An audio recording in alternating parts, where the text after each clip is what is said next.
Hello everyone and welcome back to AOR Forza. Yeah, it's been a very long time since I raced in AOR Forza Leagues. There's sort of been a bit of a period, obviously, between Forza 6 and Forza 7 where we weren't racing in AOR Forza for a little while, but I'm happy to be back ready for this new season. This footage was taken directly from the stream that I did of the race last night, so ignore that little bit at the very bottom. But hopefully, do tell me how you think about this quality. If you are interested in seeing these races live, I'm going to try and live stream more of them down the line. But yeah, this is the Corvette C7R Spec League. Everyone's in exactly the same car, exactly the same tune, all completely stock. But I'm going to leave you on board then with my fastest qualifying lap.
So a very, very long lap around this Mugello circuit. But down towards the line to finish off this lap, it is going to be a 1 minute 52.917 there. Quite happy to get that lap in nice and early in the session there. That did put me up into provisional pole position there by a couple of tenths over RC Nano there. So, happy with that first run of qualifying there. Unfortunately for me, I couldn't get any other improvements over that. My last lap, I was actually a couple of tenths up, and then unfortunately I made a bit of a mistake right at the very end of the lap. So unfortunately, that left me down in P2 after qualifying, just behind Rockstar Matt there on pole. And he was very much one of the top drivers in the old AOR leagues as well. So hopefully, if we can be fighting with him, that would probably be very, very good. For the first round of the season, considering how little I have been playing Forza over the last few months. But there we are then, that's the order from qualifying there. About a 21-man lobby for this evening, so quite nice to see now that we've got so many drivers that are entering this league. But here we are then, ready for the start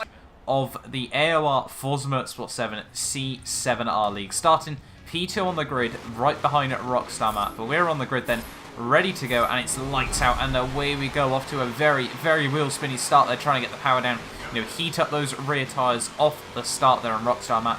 Now, just ahead of me here, we've held on to P2 right at the very start. We've got Define that might potentially have a look down the inside in towards turn 1. We're going to try and break a little late. Rockstar Matt dives it very, very late into the corner. We nearly run into the back of him there. Define tries to have a look up the inside, but we get nice and early out on the power on the exit of the corner. Matt braking once more very, very early into turn 2, and he's run very, very deep through the corner there. So we're going to try and go for a bit of a cheeky switchback move there. He just about parks it just in front of me there, and he's going to have the inside down in towards the next corner. Going to brake a little bit early there, not try and go for any ridiculous moves on the first lap of the race there. As you can see, coming through the next couple of corners, kicking at the back end.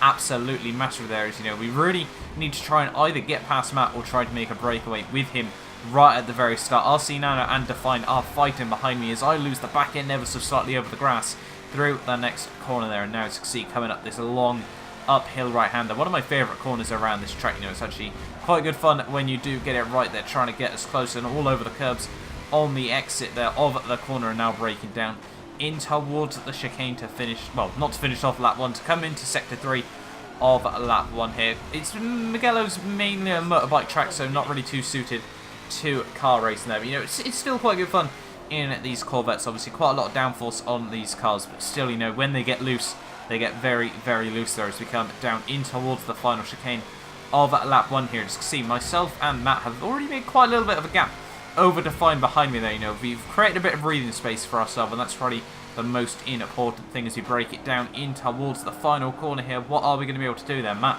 has taken a slightly different line than myself. They're not getting off to too good a run out of the exit of the corner there. We do have a slight advantage over him there, and now I'm trying to have a look at the tyre wear and at the fuel. I've never really done any particularly long races on this game so far, so don't really know what to expect in terms of, you know, tyre deg and fuel depletion in this game. But breaking down in towards turn 1, Matt brakes way too late down into the corner there. We're going to try and get it close to the apex that goes side by side with him on the exit of turn 1. He will have the inside for turn 2, and we're going to try and go for a bit of a switchback move here down into turn 3 though. He's going to run very, very deep there. We're going to try and do exactly what we did last lap there. He kicks at the back end.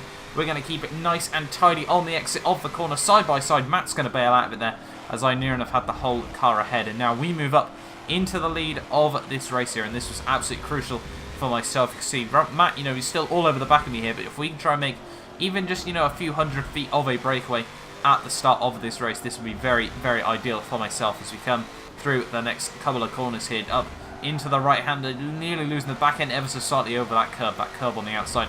Absolutely horrible here, but as we come through the next couple of corners, nailing the apexes and using, you know, a fair bit of the exit curbs when we can, but, you know, no, all four wheels over the track limits there as we now break down into the chicane once more here. And we've already started to create a tiny bit of a gap over Matt here. From what he said after the race, unfortunately, he didn't have any controller vibration after a couple of laps in. Unfortunately, he just didn't put his his controller on charge before the race, which really, you know, gave everyone else around him quite a big advantage as we come down into the final couple of corners there. And you can see we're already starting to make quite a breakaway over Matt behind me here, and this is absolutely perfect for what I need in this race here as we break down into the final couple of corners. The main aim was just to try and really make, you know, sort of a 500 to 1,000 foot gap over anyone else. And, you know, if I do make a mistake, then I have got that little bit of leeway behind me here as we come out of the final corner, down towards the finish line to end at lap 2 of this race. You can see now Matt and Define are actually very, very close together here, going side by side down in towards turn 1 there.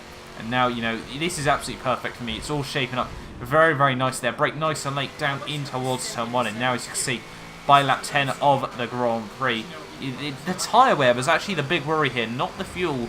And, you know, that was very, very different to what I've seen in past Forza games there. So, you know, we were really, really having to try and stretch these tyres. I had aimed to go for a one-stop Grand Prix here. As you see now, on at lap 20, halfway through the race, the tyres are at 90% wear here. So really, you know, really quite tight in terms of the tyres. They're not exactly the perfect strategy, I have to admit. But, you know, it was sort of what we needed to do. I couldn't really afford to let anyone else, you know, gain a huge advantage over myself.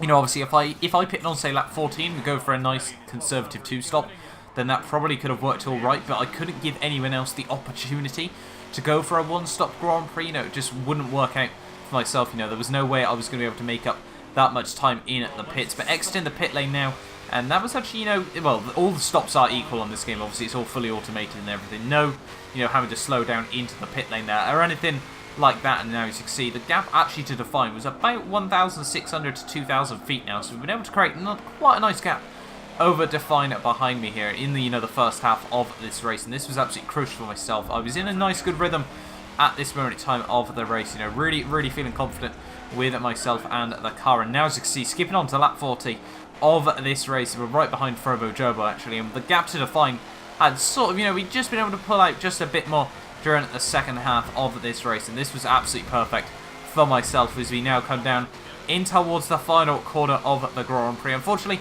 not the most exciting race to start off the season as we were massively, massively deep on another set of shredded tyres there. But yeah, as I said, not the most exciting race in the world, but still, you know, we did everything that we needed to in that race there. P1 to finish off round 1 of the season, and that was absolutely perfect for myself. Couldn't really have asked for much more there in the end, but P1, yeah, in the first round of the season. Certainly the brilliant, brilliant result to kick off this season. Really now feel that I can be fighting for the championship there. And have a look at the final results. Define in second, highest at third, Martin P4, Spartan 5th, don't actually know who came P6th, as supposedly Spartan came 5th and 6th. Ironstark in 7th, Savage Snail in 8th, and we had another one of the RC boys in 9th, and then Alienator down in P10. But hopefully, you guys have enjoyed this video. Do not forget to like, subscribe if you want to see more of the AOR Forza 7 League. But I will see you guys next time for a brand new video.